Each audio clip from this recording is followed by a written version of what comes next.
কিন্তু সেই অধ্যাপনা এবং সাহিত্য সেবার মধ্যে দিয়ে আজকে যখন আগামী প্রজন্মকে আমরা আমাদের মানে পরিপূরক হিসেবে তুলতে পারলাম না, তার দায়ভারকে আপনি এড়াতে পারবেন না। তার কারণ হচ্ছে দুটো সিস্টেম। একটা হচ্ছে আমাদের সিলেবাস, যে সিলেবাসে আমরা দুটো করে নাটক, ইংরেজি নাটক পড়তে হতো গ্র্যাজুয়েটে, এবং নানান রকম রবীন্দ্রনাথের একটা কাব্য পড়তে হতো, বঙ্কিমচন্দ্রের একটা উপন্যাস পড়তে হতো, এক প্রবন্ধ পড়তে হতো। এখন 30 নম্বর পেলেও পাস করলেও পাস আছে, ফেল করলেও পাস আছে। সেখানে আর কিছু নেই, কোনো ভাব সম্প্রসারণ লেখা হয় না স্কুলে, কোনো রচনা লেখা হয় না, নিজেকে এক্সপ্রেস করার মতন কোনো সুযোগ থেকে দিচ্ছে না। আমার শেষ হয়, সিলেবাস থেকে দিচ্ছে না, এবং সেই জন্যে আমাদের সরকার দায়ী। আমাদের যে গঠন, এই যে প্রশাসন পদ্ধতি, এ শুধু এই সরকার নয়, এর আগে সরকার করেছে, তার আগে।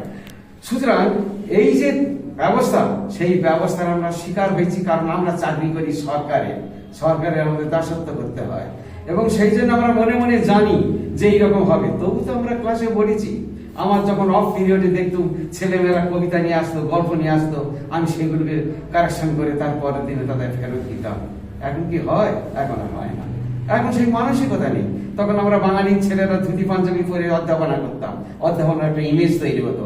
এখন চুজ প্যান্ট পরে সেখানে অধ্যাপনা করছে, একটা গেঞ্জি পরে ক্লাস করছে।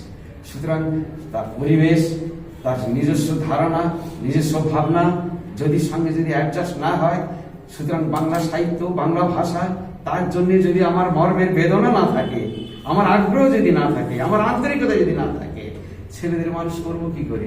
সেই জন্য ছেলেমেয়েরা করে না। আপনাদের একটা অভিজ্ঞতার কথা বলি।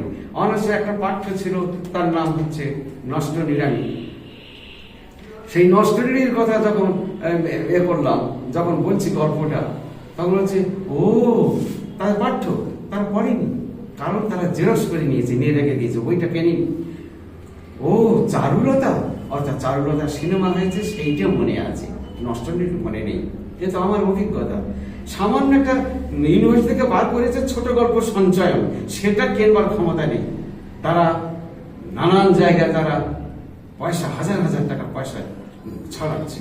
তার মায়েরা বলে এসে যে মেয়েটা আমার বাড়িতে খাচ্ছে না, শুধু ফাস্টফুড খাচ্ছে, সেকেন্ড ইয়ারে পড়তো, এমন সুগার হলো, মারা গেল।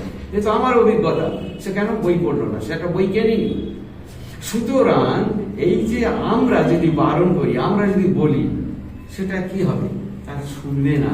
কারণ আমি বললাম 2 মিনিট, আর তারা সারা 24 ঘন্টা তারা অন্য জায়গায় আছে। সেই জন্যে তাদের আমরা তৈরি করতে পারছি না। ওটা যদি একটা আশ্রম হতো, দিনরাত আমরা থাকতাম আগেকার মতো, তাহলে ঠিক আর একটা সংকর তৈরি হতো, কিংবা আর একটা এ বা বি, একটা সি তৈরি হতো একদম। কিন্তু সেটা হচ্ছে না, সেই সুযোগ করা হচ্ছে না।